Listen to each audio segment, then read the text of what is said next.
Assam election ಗೆದ್ರೆ DK ಶಿವಕುಮಾರ್ಗೆ CM ಪಟ್ಟ fix, ಅದರಲ್ಲಿ ಸಂದೇಹ ಬೇಡ. ಅಸ್ಸಾಂನಲ್ಲಿ ಕಾಂಗ್ರೆಸ್ ಗೆದ್ದರೆ ಡಿಕೆಶಿಗೆ ಪಾಸಿಟಿವ್. ಅಸ್ಸಾಂ ಎಲೆಕ್ಷನ್ ಗೆದ್ದರೆ ಡಿಕೆ ಶಿವಕುಮಾರ್ಗೆ ಸಿಎಂ ಪಟ್ಟ ಫಿಕ್ಸು. ಅದು ಹೆಂಗೆ? ಅಸ್ಸಾಂನಲ್ಲಿ ಕಾಂಗ್ರೆಸ್ ಗೆದ್ದರೆ ಡಿಕೆಶಿಗೆ ಪಾಸಿಟಿವ್ ಆಗುತ್ತಾ? ಡಿಸಿಎಂ ಡಿಕೆಶಿ ಸಿಎಂ ಕನಸು ಈಡೇರುತ್ತಾ? ದೆಹಲಿಯಲ್ಲಿ ರಾಹುಲ್ ಭೇಟಿಯ ವೇಳೆ ಸಿಕ್ಕಿದೆಯಾ ಭಯ? ಮೌಖಿಕ ಭರವಸೆ ಏನಾದರೂ ಸಿಕ್ತಾ?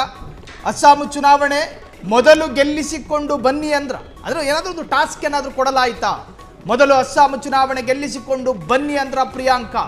ಪಂಚರಾಜ್ಯ ಎಲೆಕ್ಷನ್ ಇದೆ, ಕನಕಪುರದ ಬಂಡೆಗೆ ಸಿಕ್ತಾ ಪ್ರಿಯಾಂಕಾ ಅಭಯ? ಅಸ್ಸಾಂ ಅಭ್ಯರ್ಥಿಗಳ ಸ್ಕ್ರೀನಿಂಗ್ ಕಮಿಟಿಯಲ್ಲಿ ಪ್ರಿಯಾಂಕಾ ಗಾಂಧಿ. ಅಸ್ಸಾಂನ ದೇವಸ್ಥಾನದಲ್ಲಿ ನಡೀತಾ ರಾಜ್ಯದ ರಾಜಕೀಯ ಸ್ಟ್ರಾಟಜಿ ಅಂದರೆ ತಂತ್ರಗಾರಿಕೆ ಮಾಡಲಾಯಿತು. ಅಸ್ಸಾಂನಲ್ಲಿ ಪ್ರಿಯಾಂಕಾ ಗಾಂಧಿಯ ಜೊತೆ ಕೆಲಸ ಮಾಡಲಿರುವಂತಹ ಡಿಕೆಶಿ ಅಲ್ಲಿ ಚುನಾವಣೆ ಗೆದ್ದು ಸಾಮರ್ಥ್ಯ ಸಾಬೀತುಪಡಿಸುವ ಸವಾಲು.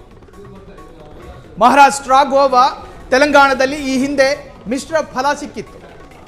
ಈ ಹಿಂದೆ ಸಹ ಚುನಾವಣೆ ವೀಕ್ಷಕರಾಗಿ ಡಿಕೆಶಿ ನೇಮಕಗೊಂಡಿದ್ರು. ಇದೇ ಮೊದಲ ಬಾರಿಗೆ ಈಶಾನ್ಯ ರಾಜ್ಯದ ಚುನಾವಣೆ ಜವಾಬ್ದಾರಿ ಕೊಡಲಾಗ್ತಾ ಇದೆ. ಏಪ್ರಿಲ್ ಅಥವಾ ಮೇ ತಿಂಗಳಲ್ಲಿ ಅಸ್ಸಾಂ ಚುನಾವಣೆ ನಡೆಯಬಹುದು.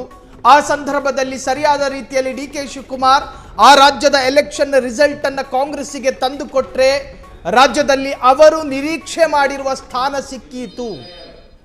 ನೋಡಿ, ಈಗ ಸದ್ಯದ ಮಟ್ಟಿಗೆ ರಾಜ್ಯದ ಒಬ್ಬ ಮಾಸ್ ಕಾಂಗ್ರೆಸ್ ಲೀಡರ್ ಡಿಕೆ ಶಿವಕುಮಾರ್, ಅತಿ ಹೆಚ್ಚು ಸವಾಲನ್ನು ಎದುರಿಸಿ ಕಾಂಗ್ರೆಸ್ನಲ್ಲೇ ಜಾಂಡ ಊರಿರುವ ಒಬ್ಬ ನಾಯಕ ಡಿಕೆ ಶಿವಕುಮಾರ್. ಹೈಕಮಾಂಡ್ ನಾಯಕರ ನಾಲಿಗೆಯಲ್ಲಿ ದಿನಕ್ಕೆ ಒಮ್ಮೆಯಾದರೂ ಉಚ್ಚರಿಸಲ್ಪಡುವ ಹೆಸರಿದ್ರೆ ಅದು ಡಿಕೆ ಶಿವಕುಮಾರ್. ಆ ತರಹದ್ದೊಬ್ಬ ಡಿಕೆ ಶಿವಕುಮಾರ್ನಂತಹ ಕನಕಪುರದ ಕುಬೇರನಿಗೆ ಹೈಕಮಾಂಡ್ ನಾಯಕರು ಲಾಭ ಇಲ್ಲದೆ ಪ್ರತಿಫಲವನ್ನು ಕೊಡೋದಿಲ್ಲ.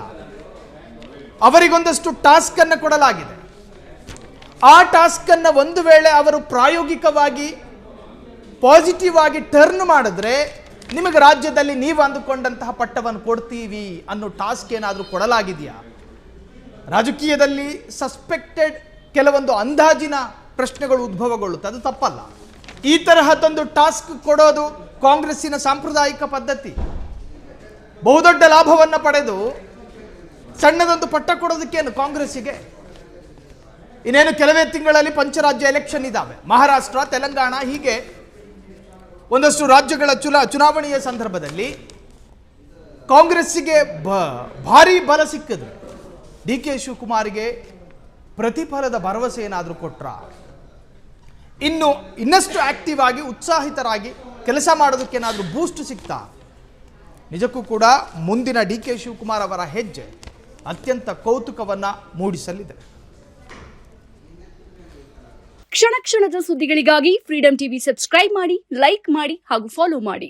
ಹೊಸ ಸುದ್ದಿಗಳ ನೋಟಿಫಿಕೇಶನ್ಗಾಗಿ ಬೆಲ್ ಐಕಾನ್ ಮೇಲೆ ಕ್ಲಿಕ್ ಮಾಡಿ.